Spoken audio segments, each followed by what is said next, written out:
Hello friends, welcome back to my channel. ఇవాళ మనం Nobel prize winner British author William Golding గారు రాసిన ఒక famous novel Lord of the Flies గురించి discuss చేయబోతున్నాం.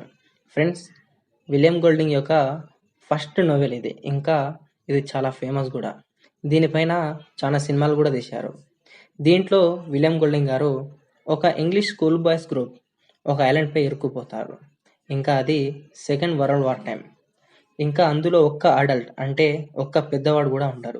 అయితే ఆ టైంలో వాళ్ళు అక్కడ ఎలా సర్వైవ్ చేశారు, ఇంకా ఆ ఐలాండ్ నుండి బయటపడేందుకు ఎవరు ఎలాంటి ప్రయత్నాలు చేశారనేది చూపిస్తాడు. ఇంకా అదే సందర్భాన్ని బేస్ చేస్తూ మనుషులలో ఉండే న్యాచురల్ బిహేవియర్లోని ఈవిల్నెస్ని, అంటే ఇప్పుడు మనుషులపై రిస్ట్రిక్షన్స్ అనేవి లేకపోతే మనిషి యొక్క సహజమైన ప్రవర్తన ఎలా ఉంటుందనేది చూపిస్తాడు. సో ఫ్రెండ్స్, లేట్ చేయకుండా స్టార్ట్ చేసేద్దాం ఇవాల్టి మన novel Lord of the Flies. Friends, నోవెల్లోకి వెళ్లే ముందు దీంట్లోని కొన్ని క్యారెక్టర్స్ గురించి తెలుసుకుందాం. Firstly Ralph. ఇతను ఆ మొత్తం స్కూల్ బాయ్స్ గ్రూప్లో చాలా పెద్దవాడు, ఇంకా అందరిలోనూ బలవంతుడు. ఇతనికి ఎన్ని క్వాలిటీస్ ఉన్నప్పటికీ ఇతను వాళ్ళందరిపై అధికారం ఇంకా పవర్ని సంపాదించడం వదిలిపెట్టి అతను అందరూ ఎలా ఈ ఐలాండ్ నుండి బయటపడాలనే దాని గురించి ఆలోచిస్తాడు. ఇంకా వాళ్ళందరి క్షేమం గురించి ఆలోచిస్తూ ఉంటాడు. రెండవ వ్యక్తి జాక్. ఇతను పవర్ అంటే చాలా ఇష్టపడతాడు. ఇంకా హంటర్స్ గ్రూప్కి లీడర్ లాగా సెలెక్ట్ చేయబడతాడు. ఆల్మోస్ట్ ఎండింగ్లో లీడర్ అయిపోయేవాడే కానీ కాలేకపోతాడు ఈ నోవెల్ యొక్క ఎండింగ్లో. ఇంకా మూడవ వ్యక్తి పిగ్గి. ఇతను చాలా ఇంటెలిజెంట్, ఇంకా లావుగా ఉంటాడు, ఆస్తమా కూడా ఉంటుంది ఇతనికి. ఇంకా ఆ మొత్తం గ్రూప్లోనూ ఎక్కువగా తినే అలవాటు కూడా ఉంటుంది. ఇతను రాల్ఫ్కి చాలా సపోర్ట్ చేస్తూ ఉంటాడు. ఇంకా నాలుగవ వ్యక్తి సిమన్. ఇతను చాలా ధైర్యవంతుడు, బ్రేవరీకి సింబల్ ఇతను. ఇతను రాల్ఫ్కి చాలా హెల్ప్ చేస్తాడు పిల్లలకి షెల్టర్ చేయడంలో. ఇంకా శామ్, ఎరిక్, ఇంకా రోగర్. వీళ్ళు ముగ్గురు కూడా ఇంపార్టెంట్ క్యారెక్టర్స్ ఎందుకనేది మనకి నావెల్లో అర్థమైపోతుంది. ఇప్పుడు నావెల్లోకి వెళ్దాం. ఈ నావెల్ ఇలా స్టార్ట్ అవుతుంది. అది సెకండ్ వరల్డ్ వార్ టైం. అయితే ఒక ప్లేన్ ఒక ఇంగ్లీష్ స్కూల్ బాయ్స్ గ్రూప్ని బ్రిటన్ నుండి ఒక సురక్షితమైన ప్రాంతానికి తరలించే టైంలో దానిపై అటాక్ చేయబడుతుంది. దాంతో అది ఒక డెజర్టెడ్ ట్రాపికల్ ఐలాండ్ మీదకి వచ్చి పడిపోతుంది. అయితే ఆ ప్రాంతంలో ఎవరు కూడా నివసించరు.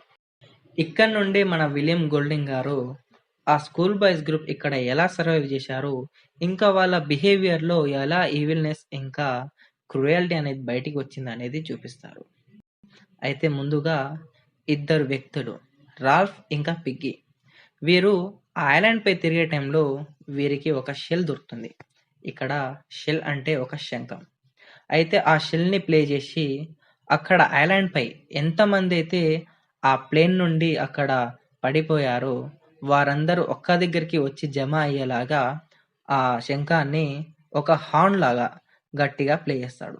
దాంతో ఆ ఐలాండ్పై ఉన్న వాళ్ళంతా ఒక దగ్గరకు వచ్చి జమ అవుతారు.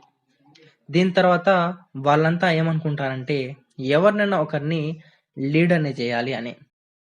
అయితే అక్కడ అదే టైంలో జాక్ పిగ్గీతో ఫన్ చేస్తూ ఉంటాడు.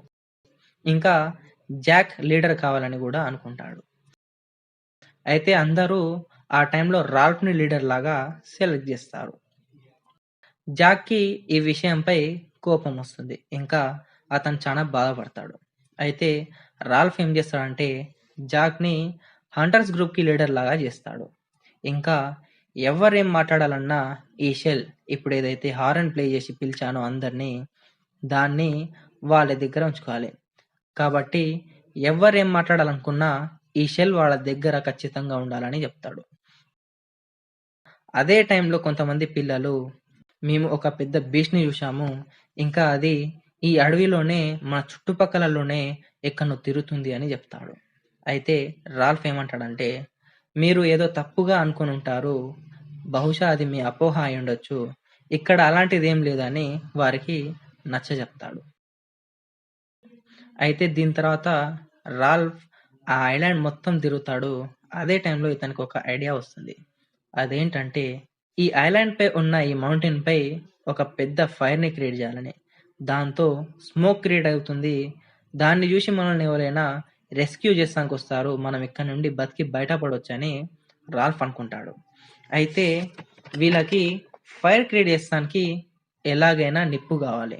కాబట్టి వీళ్ళు ఏం చేస్తారంటే, పిగ్గి ఎప్పుడు గ్లాసెస్ తొడుగుతాడు కాబట్టి అతని గ్లాసెస్ని వాడి ఫైర్ని ప్రొడ్యూస్ చేస్తారు.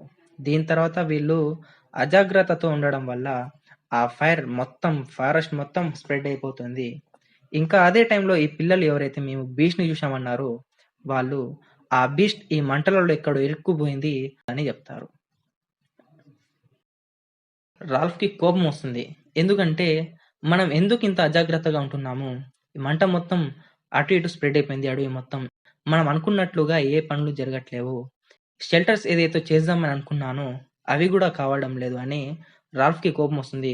అయితే కొంతమంది మాత్రం రాల్ఫ్కి హెల్ప్ చేస్తున్నారు షెల్టర్స్ని క్రియేట్ చేసేందుకు.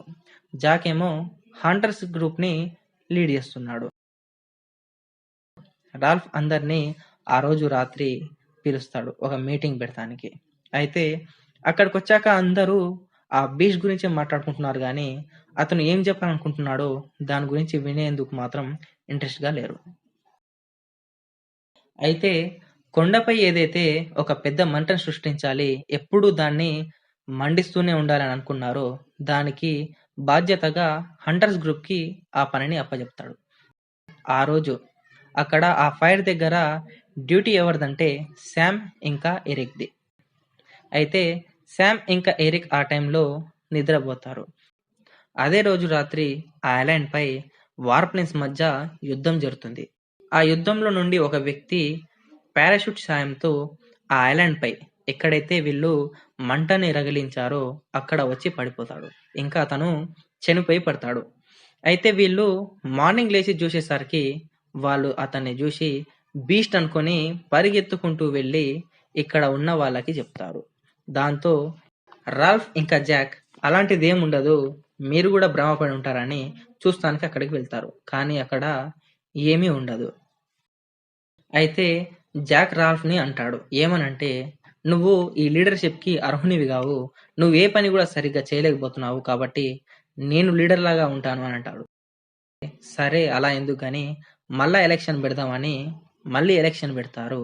అయితే ఈసారి కూడా మళ్ళా రాల్ఫే గెలుస్తాడు. దీంతో జాక్కి చాలా కోపం వస్తుంది. ఈసారి అతను వీళ్ళతో కాకుండా సపరేట్ గ్రూప్ని ఫామ్ చేస్తాడు. ఇంకా ఇప్పుడు ఇతను అసలైన హంటర్ లాగా మారిపోయి ముఖానికి నల్లని గీతలు పూసుకుంటాడు. పిగ్స్ని హంటింగ్ చేస్తాడు. ఆ హంటింగ్లో భాగంగా వీళ్ళు ఒక పిగ్ని పడతారు. ఇంకా ఆ పిగ్ యొక్క తలకాయని కట్ చేసి దాన్ని ఒక కెట్టెకి గుచ్చి ఒక కాడ పాతుతారు. వీళ్ళు ఆ పిగ్ని పట్టిన సంతోషంలో ఒక పార్టీని ఆర్గనైజ్ చేసుకుంటూ ఉంటారు. అయితే ఈ పిగ్ని వండేందుకు వాళ్ళకి ఫైర్ కావాలి. కాబట్టి వీళ్ళు ప్రతిసారి రాల్ఫ్ ఇంకా పిగ్గి దగ్గరికి వెళ్ళి వాళ్ళు ఫైర్ని అడగలేరు కాబట్టి ఏం చేస్తారంటే పిగ్గి యొక్క గ్లాసెస్ని దొంగతనం చేస్తారు. అదే రోజు సిమ్మన్ ఆ పిగ్ యొక్క తలకాయని దేనికైతే కుచ్చి పెట్టారో అక్కడికి వెళ్తాడు. ఇంకా ఆ పిగ్ యొక్క తలని చూస్తాడు. దాని చుట్టూ ఫ్లైస్ తిరుగుతూ ఉంటాయి. దానిని సిమ్మన్ లార్డ్ ఆఫ్ ద ఫ్లైస్ అనుకుంటాడు. ఆ తల అతనితోని మాట్లాడుతుంది అని అనుకుంటాడు.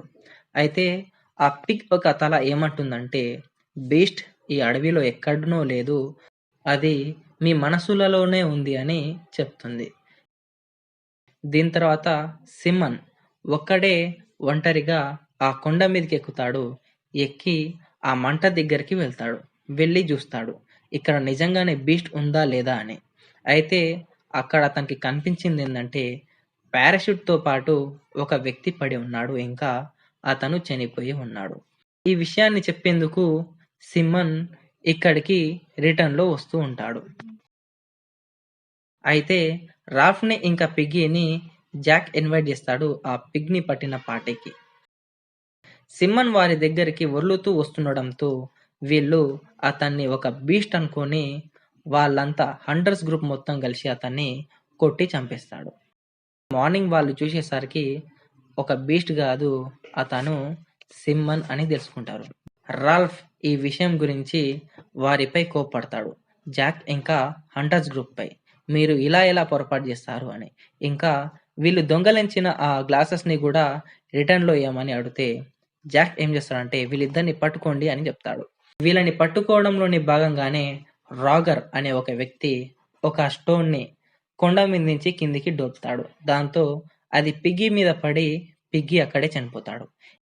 ఇక రాల్ఫ్‌కి అర్థమైపోతుంది. వీళ్ళు నన్ను గూడా పట్టుకుంటే చంపేస్తారు అని. ఇలా ఈ స్కూల్ బాయ్స్ ఒక మనసులలో ఈవిల్‌నెస్ అనేది ప్రొడ్యూస్ అవుతుంది. ఇంకా రాల్ఫ్ వెనకాల పడతారు అతన్ని పట్టుకునేందుకు. అయితే రాల్ఫ్ ఆ అడవిలోకి వెళ్లి ఒక చెట్ల పొదల వెనకాల దాక్కుంటాడు. అయితే జాక్ ఏం చేస్తాడంటే మొత్తం మంట పెట్టేయండి. ఎలా రాడో రాల్ఫ్ బయటికి చూస్తామని అంటాడు. వాళ్ళు మంట పెట్టగానే రాల్ఫ్ ఆ మంటల్లో నుండి బయటికి ఉరికొచ్చి చక్కగా బీచ్ వైపు పరిగెత్తడం మొదలుపెడతాడు. అయితే ఈ హంటర్స్ గ్రూప్ ఇంకా జాక్ కూడా అతని వెనకాల ఉరుకుతూ ఉంటారు. ఇదే టైంలో వీళ్ళు పెట్టిన ఆ మంటకి అక్కడ చాలా పొగ క్రియేట్ అవుతుంది. దాన్ని చూసి ఒక బ్రిటిష్ నావల్ షిప్ అక్కడికి వస్తుంది. దానిలోని ఒక ఆఫీసర్ ఇక్కడికి వస్తాడు. అయితే ఈ రాల్ఫ్ చక్కగా ఆ ఆఫీసర్ వెనక్కి వెళ్ళి దాక్కుంటాడు. తర్వాత ఆ ఆఫీసర్‌ని చూసి కంట్లో నుండి నీళ్లు తిరుగుతాయి. ఆ ఆఫీసర్ ఈ జాక్ ఇంకా హంటర్స్ గ్రూప్‌ని చూసి, "ఏం పిల్లలు ఏం చేస్తున్నారు? ఆటలాడుతుర్రా? ఏ మాటలో చెప్పండి" అని అంటారు. దాంతో జాక్ ఇంకా ఆ హంటర్స్ గ్రూప్ మెంబర్స్ అందరూ కూడా కన్నీళ్లు పెడతారు. అది చూసి ఆ ఆఫీసర్ కొంచెం అన్‌కంఫర్టబుల్‌గా ఫీల్ అవుతాడు. దాని తర్వాత వెనక్కి తిరిగి ఒకసారి షిప్ వైపు చూస్తాడు. ఇలా ఈ నోవెల్ ఎండ్ అయిపోతుంది.